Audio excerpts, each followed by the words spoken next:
Again, Mike, what happened to Japan after World War II, or at the end of World War II? They had 2 nuclear bombs dropped. Yep. This is a picture of I think Hiroshima. You see the damage, pretty severe. Now you notice, if you look at your notes, you guys are used to your notes because you've been doing this all semester long, but just fill in the blanks or fill in the dots. Not every part of the information is going to be written down, but just the key parts.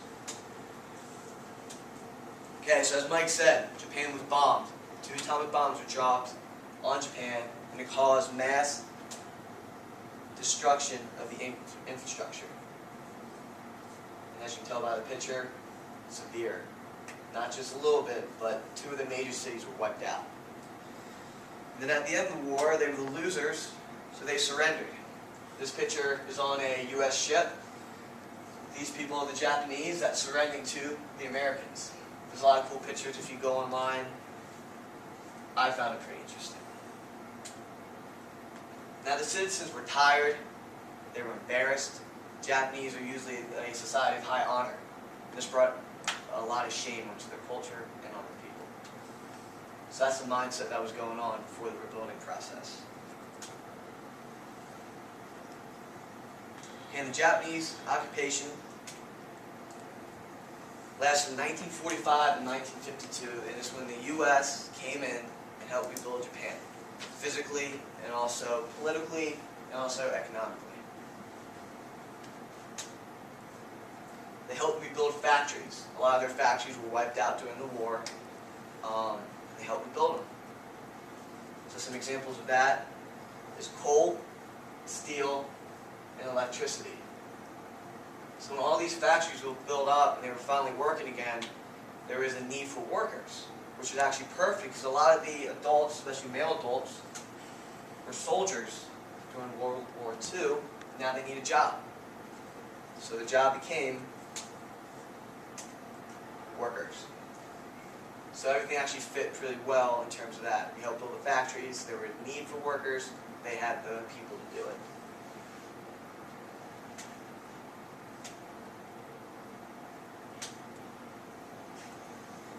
What the U.S. did when they came in was they changed a lot of Japan politically.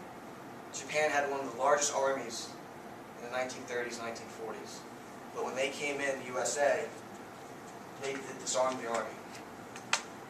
What does disarm mean? Or disarm, Aaron? They had to give up like tanks and bombs and weapons and stuff like that, and kind of disintegrate their army. Now, is there a standing army today in Japan? No, the U.S. has an army protectorate there. In the Constitution of Japan, they can't have a standing army. So it was one of the provisions that happened after the war. Aren't they trying to change that? They are trying to change that due to North Korea and China, but it still has not been changed. The U.S. instilled democracy. During the war, they had a dictatorship. You guys know about Tojo, some guys learned about that. Now they have a democracy. The U.S. is all about spreading democracy, so this is pretty big for the U.S. and also the Japanese people.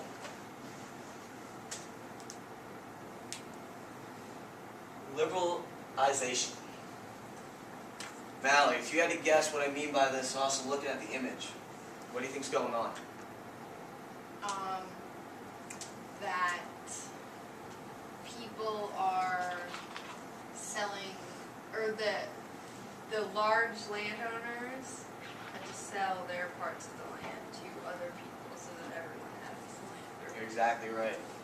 In Japanese culture, there was a high class or a big upper class that controlled a lot of the land. So what U.S. did and what the new Japanese government did was they set a quota of how much land you could own. And all the access land or the extra land went to the public, so it went to the people. The people that were farming the land, because usually how structure is set up is how a rich person and the poor people farm that land. The first people that had the opportunity to buy this land were the poor farmers who've been farming this over time. But this is a pretty big deal. So again, just like democracy, people had to vote, and now a lot of people got a chance to own land, which is a pretty big deal. First time in history in Japan, they had unions. They protected the workers. So in those factories that were built, all those soldiers that came home and got a job working in the factories, they were protected now. There were unions. And lastly, there's education reform. Before the U.S. came in, Japanese education was highly centralized. So basically, they completely changed that. They mirrored the U.S. system. So you guys know what it's like to go through the U.S. system of education. That's exactly how the Japanese did it. And actually, a fun fact was, after the U.S. left, they got rid of this, went back to the old ones. I just wanted to highlight that point. Basically, the U.S. added a lot of stuff of their own to the Japanese culture.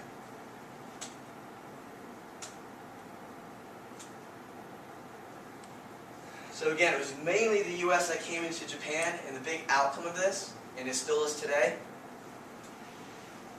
we have a really good relationship with Japan. We trade, as Aaron pointed out, there are still soldiers there, which is really important to us. Now in the Cold War, this was extremely important because it was a strategic spot in Asia and also of the Soviet Union. Japan is extremely close to the Soviet Union, and also what we're going to learn about is certain countries around Asia became communists. And we fought a war in there, which we're going to learn about a couple lessons. I don't want to give you anything away, but it's really important that we had good relationships and we had troops in Japan.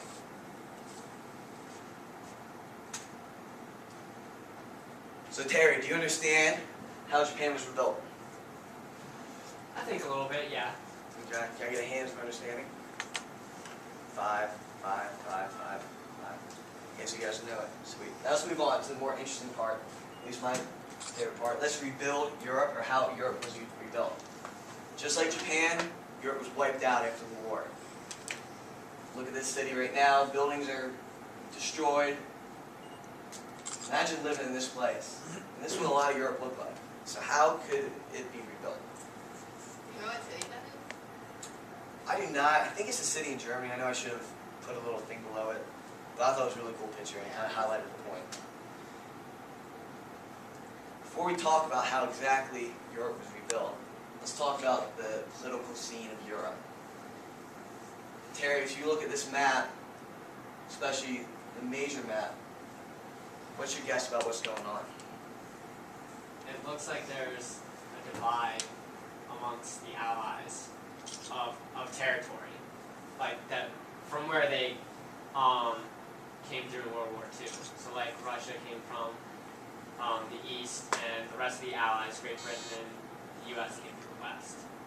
Exactly right. So this area, which is red, which is usually associated with communism, was now controlled by USSR. The gray colors were free, and that's Western Europe. So this set a divide. We're going to talk about a special word for that divide, but it split up East and Western Europe. And this is Berlin. Berlin's a really special city. And you can see that Berlin is actually in Eastern Europe, which is controlled by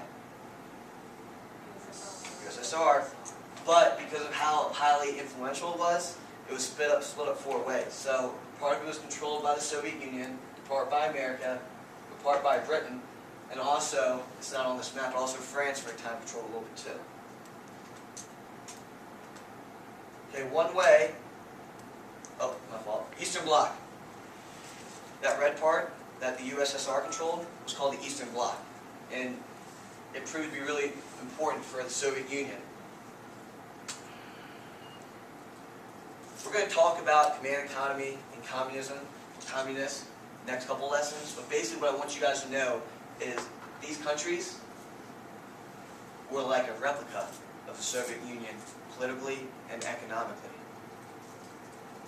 And also they had Stalinist methods, which means they weren't really open for freedom and open for civil rights in certain ways. They had a secret police, just like USSR. And this is actually the symbol of the NKVD, which is like the secret police of USSR. And basically, we're going to go more into detail about those 2 vocab words, but I just want you to know that all these countries were almost the exact same as the USSR. And also, there's a special word that divided the East and the West. Does anyone have an idea what that phrase was called? The Iron Curtain. Good job. It was a magical line that divided east and west. If you look at this cartoon, you see a curtain coming down. No one can really cross it. You see a guy peeking, see what's going on. You guys notice anything else in it? It looks like there's like batteries or something on the right side, on like the eastern side of the wall. What is that? Oh, Do you guys ever guess what it could be? I can't tell. If you guys want to stand up and see it, you're more welcome to. But basically, it's just dividing both of them. If you don't come up yet, you can investigate. That kind of looks like it's on fire. So chaos, maybe? Yeah. At least, now this is probably in terms of the western point of view. It's probably not in terms of the eastern point of view, since the eastern part's in chaos and on fire. Is that person trying to run into Yeah, the... these people are Yep. running away. That looks like a person jumping over the wall. Yep. With a curtain. Yeah. The curtain. Yeah. Okay. So how can we rebuild Europe after this devastating war? If you look at this line, you got people waiting to get water. Europe is usually thought of a really, classy is not the right word, but not a place of poor, not a place of uncivilization, but that's what was going on after the war. So one way that the U.S. stepped in and helped was a thing called the Marshall Plan. This is George Marshall. He was a Secretary of State. He was a really influential figure in the Marshall Plan. Again, Europe was in a devastating state.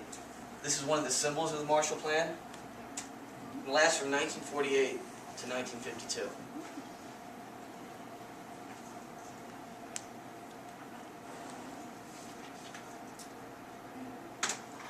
Okay, Marshall Plan was to rebuild Europe. Europe was, as I said, not a happy place right now. They had a war going on for about 6-7 years. Everything was destroyed. They needed help rebuilding. But it was not just for war damage. So this plan was not set just to solve the war damage from the missiles and the bullets and the tanks, but also to set up the economy.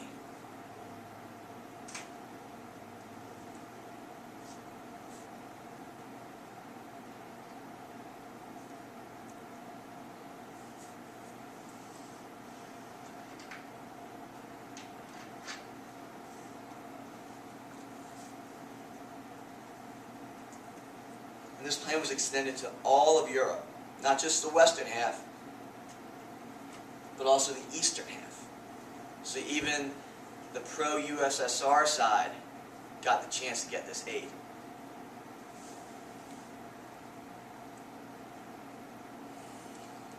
Now, do you think that the USSR let their countries took this aid? Do you think the countries might have really needed it though? Okay, but the USSR did not let them take it because the US was the main reliever, or the main giver. So the Eastern Bloc said no.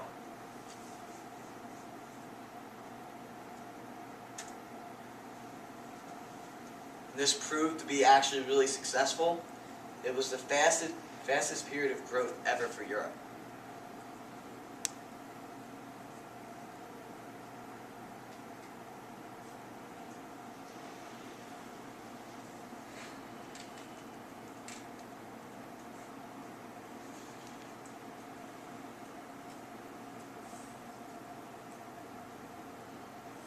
And Mike, if you had to guess what type of aid I said, what type of aid do you think the U.S. gave?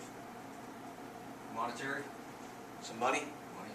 That's exactly right. That's what type of money that it was. The type of aid that they gave was money. If you look at this this picture, it's a map of Europe, and if you look at the dollar signs, that's the U.S. aid per country in $1 million. Caitlin, if you're looking at this picture, who do you think got the most money? UK? The UK. You could say France as well too. Yeah, Italy, okay. Now, I didn't cover it on the last slide, but why else do you think the U.S. gave money? We talked about war damages, setting up economy, but why do you think Turkey and Greece got money? And Austria got money?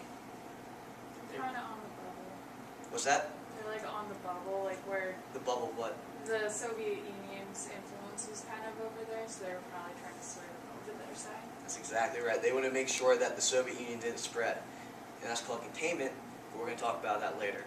Again, this is just a basic introduction.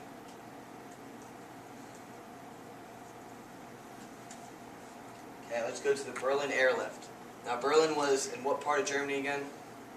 Mallory? It was on the west side of Germany, east side. East side, okay, it's on the east side. It was a special city.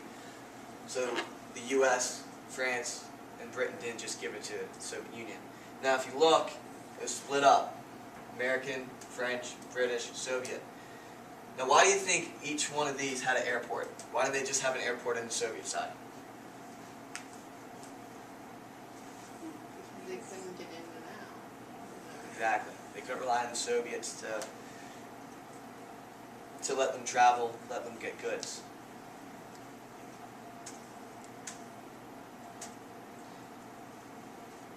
And now if you look at these pictures, basically you see a plane coming in almost every single one, and you see people waiting. In every single one of these pictures. They look excited, they look like they're expecting something. Basically in the Berlin airlift, the Soviet Union tried to cut off Western Berlin from the rest of the western side of Europe, or the free world. So the western side panicked in a way and had to think of a quick idea of how to solve this solution. People were starving, they didn't have any supplies, they had no food, railroads were cut off, roads were cut off, so they were in a sense stranded. So they came up with the Berlin airlift. It was from 1948 to 1949. And it helped bring important or vital goods to West Berlin.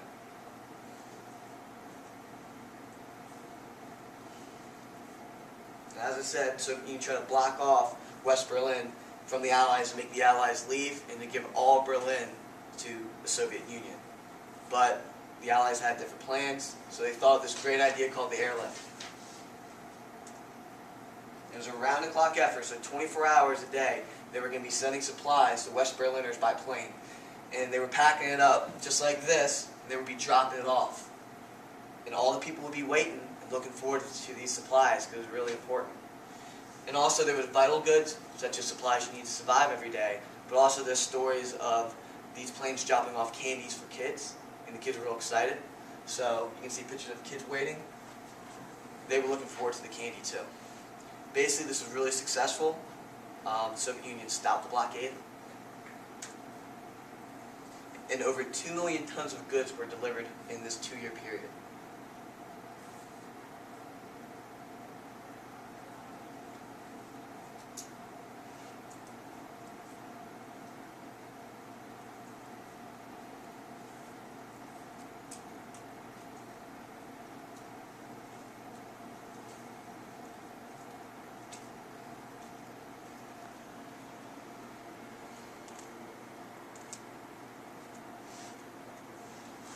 And I got a quick little video.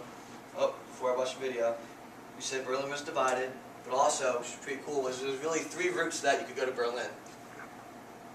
From the British side, this way, US side, that way. This was Berlin. And you could fly in, you had to fly out that way. So all these countries were cooperating with each other. They had a united plan to solve this crisis.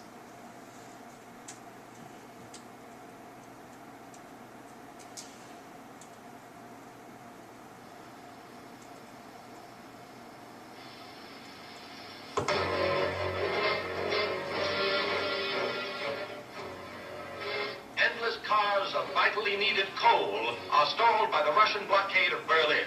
But that is only part of the story. As the red noose is drawn closer about the western sector of the capital, switches are pulled on generators, and the fuel famine forces drastic power cuts. Berlin becomes a city of darkness, as all ground communication is severed and industry comes to a standstill. But the Western Allies fight back with an airlift of 450 flights daily, carrying thousands of tons of food into the beleaguered capital, flying an air corridor threatened by red fighter planes. Backing up the shuttle are 60 B-29s, which arrive at an airfield in England, a base from which American planes once bombed Germany.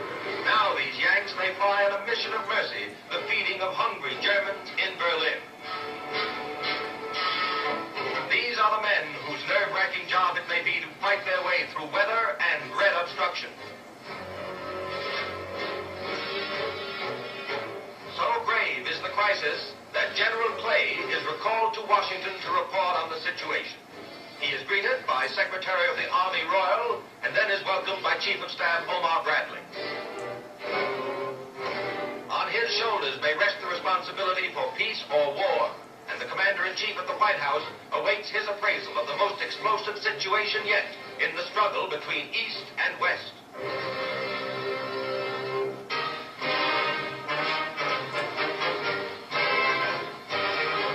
In the nation's capital, the draft is very much back in the news, and back with it, General Louis B. Hershey, its former wartime boss.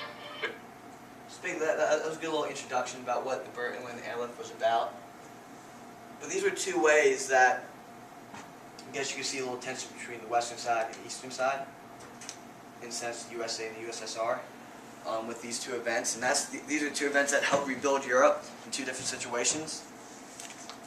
And also, what I want you guys to do for classwork, and also if we don't have time for homework, is we're going to do a little map activity.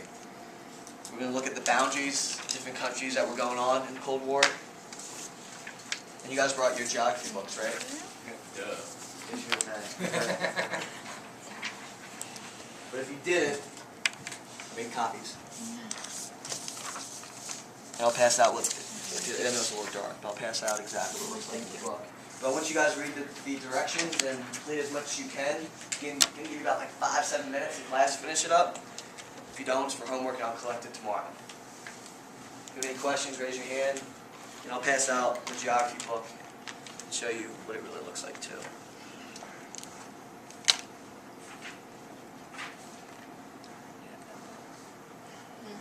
What'd you say?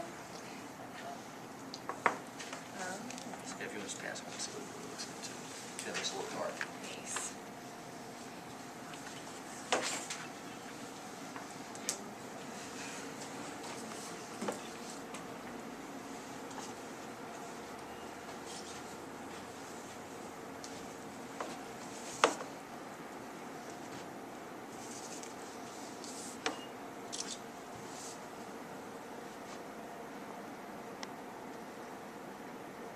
You guys see the markers? Here. You guys can read the sheet too.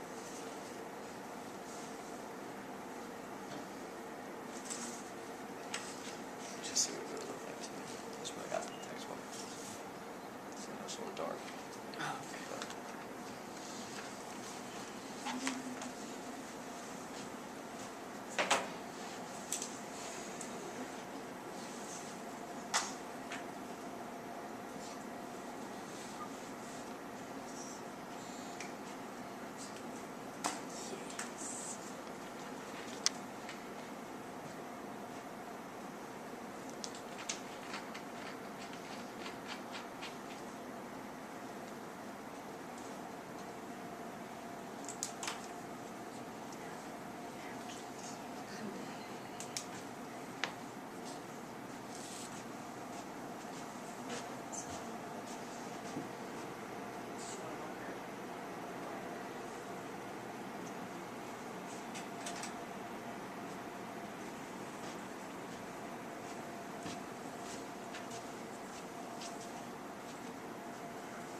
I didn't mean it like that. I just did. What is happening today? I don't know. It's a lot of people.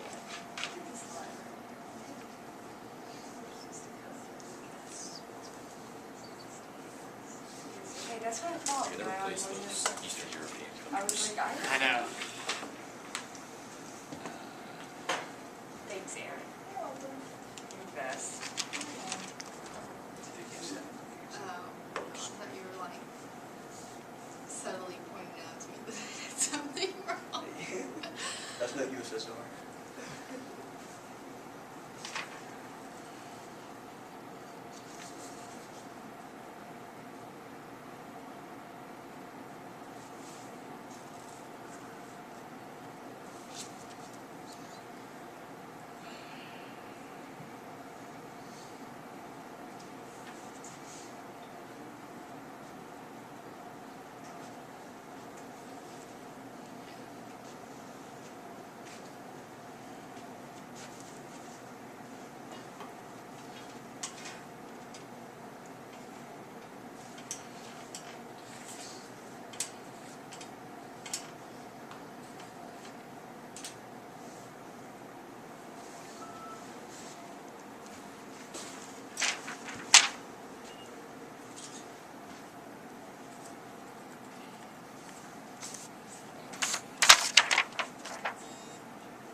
to give me like 1 more minute of class time to do this.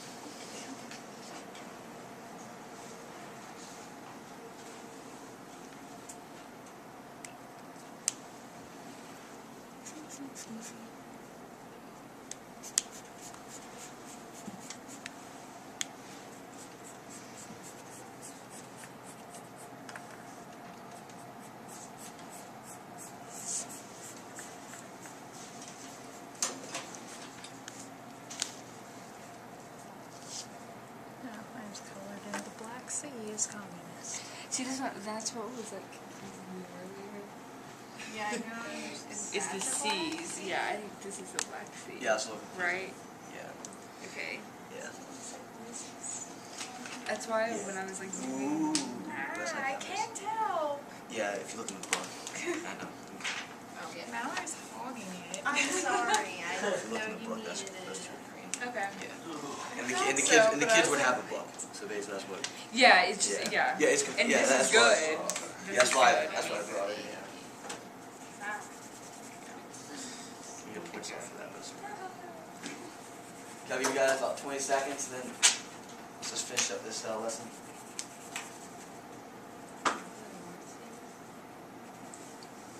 So here,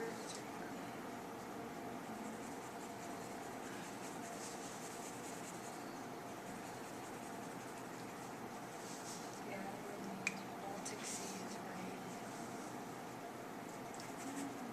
Is the one? Yes, it is.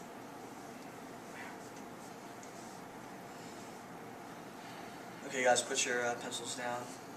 I want you to flip the map over. I want you to answer this question.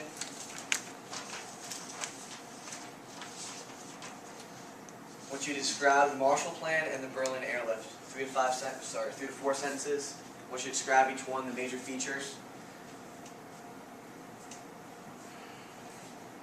Explain how did it help rebuild Europe. And also, if you're really smart, you understood the lesson. Maybe how tensions increased, or how could this helped out? Not helped out, but how could we increase tensions between the USA and Western Europe with the USSR with these 2 events? So think about how each side could have viewed the event.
You guys have about like 20 seconds.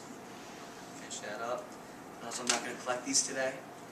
I'll give you guys a break since you still probably have to do the map. So just give it to me in class first thing.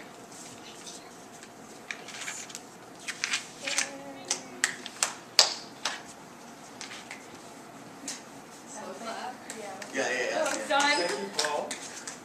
So we'll move to, now you are going to collect them because you're going to see what people wrote. Yeah. Right.